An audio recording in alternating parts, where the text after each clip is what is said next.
Welcome back, everybody, for another deep dive with us. Always fun. This one's going to be pretty interesting, I think. It's a YouTube video that kind of blends religion and history, Okay. and maybe even a little bit of conspiracy theory. All right.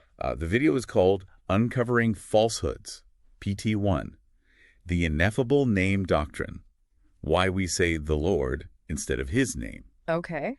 And it's from the channel Truthunedited. Mm-hmm.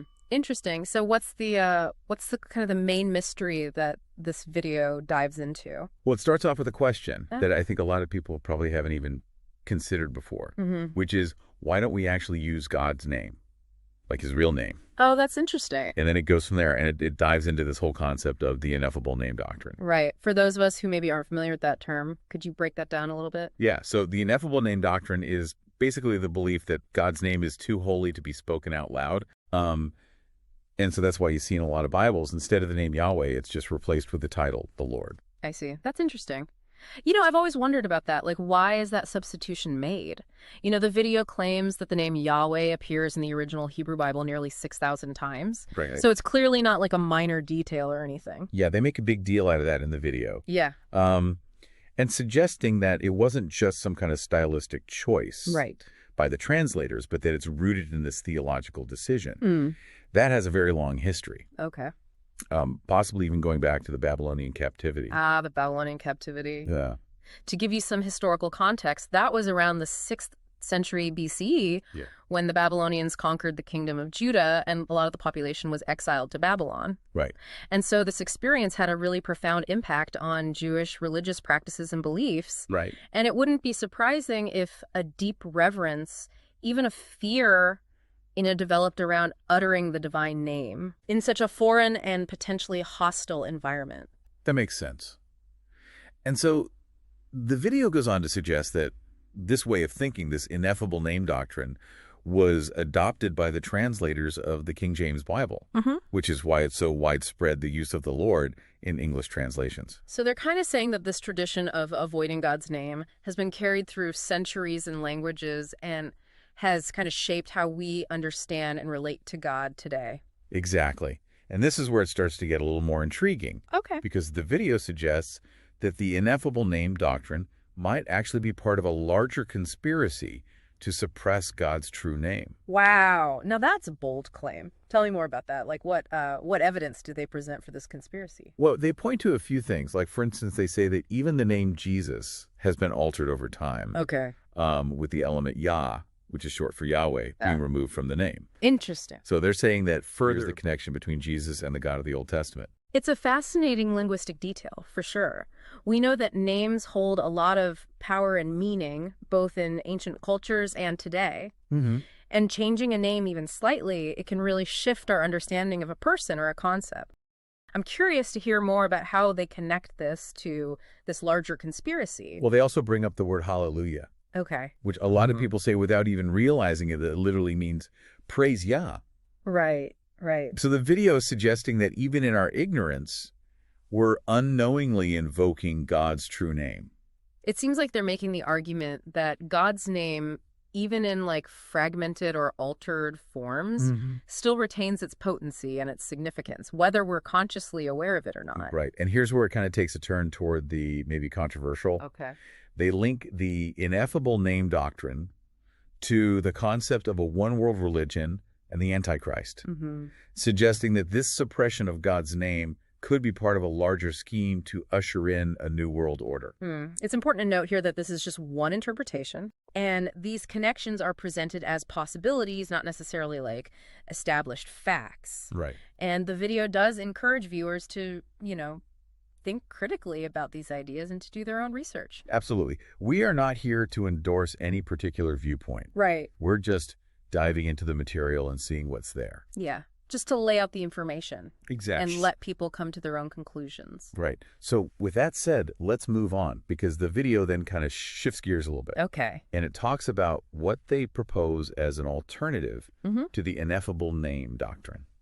Okay, I'm curious to hear what that is. So they're arguing that using God's name is not disrespectful, but rather an act of reverence and obedience to the third commandment. Okay, so that's interesting because it really challenges the traditional understanding of the third commandment as a prohibition against taking God's name in vain. Right. But instead, they're suggesting that the commandment is about honoring and respecting God's name by using it appropriately. Right. It's like they're saying by not using God's name, we're actually creating a distance between ourselves and him. Interesting. Which, could have some pretty profound implications for our faith. Yeah. This definitely adds a whole other layer to the discussion and makes us reconsider maybe some of our assumptions about religious language and how we interact with the divine. Right. So to support their claim, they actually bring up a lot of scripture. Okay. What are some of the passages they cite?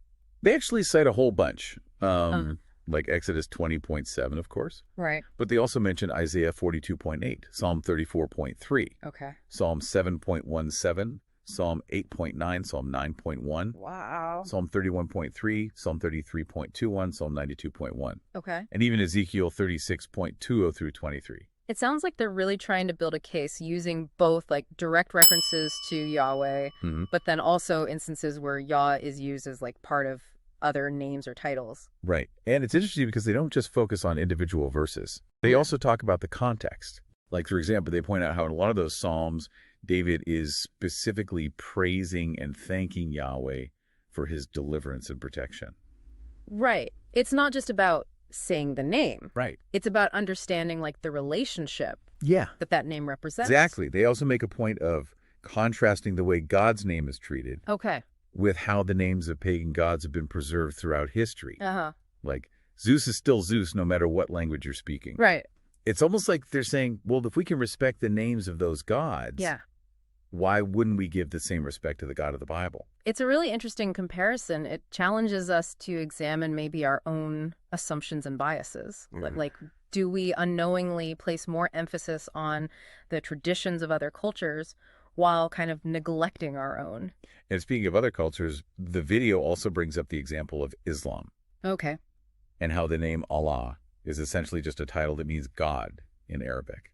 But their point is, even though people from different religions might use the word God, they could be talking about very different concepts. Right. It's really important when you're thinking about interfaith dialogue. Right. It's not enough to just agree on a common word. Right. You really have to understand the deeper meanings and attributes that each religion associates with that word. Yeah, this is making me rethink how I approach my own faith. Yeah.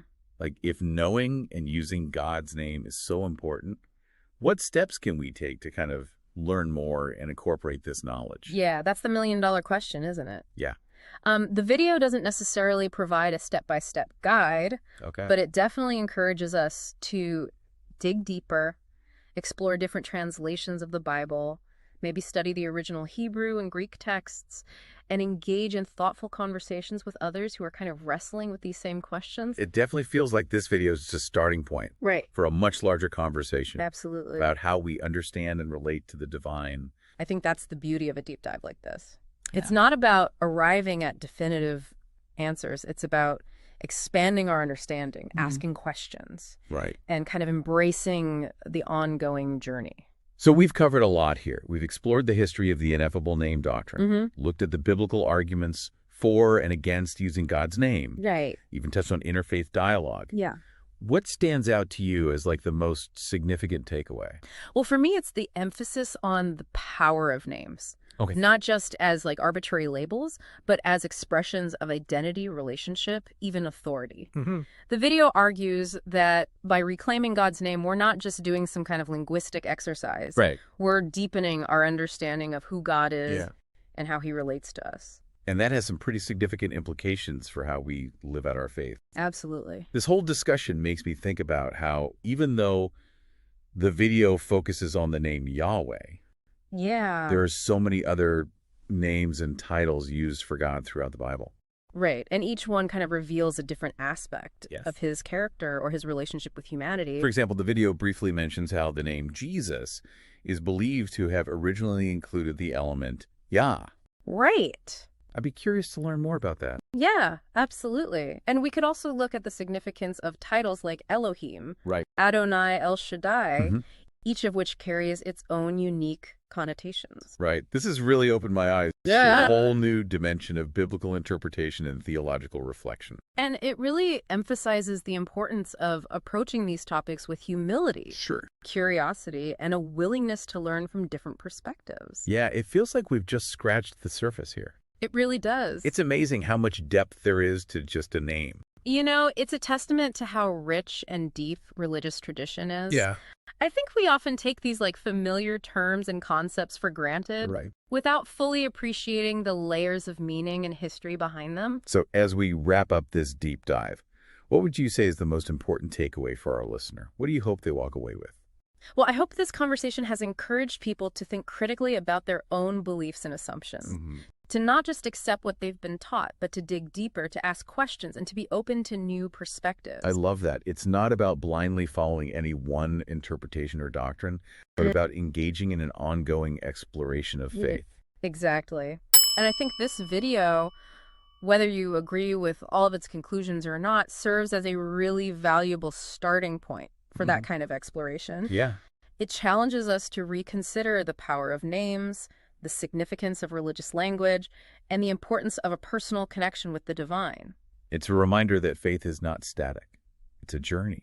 Absolutely. And sometimes the most unexpected discoveries come from exploring the things we thought we already know. That's so true.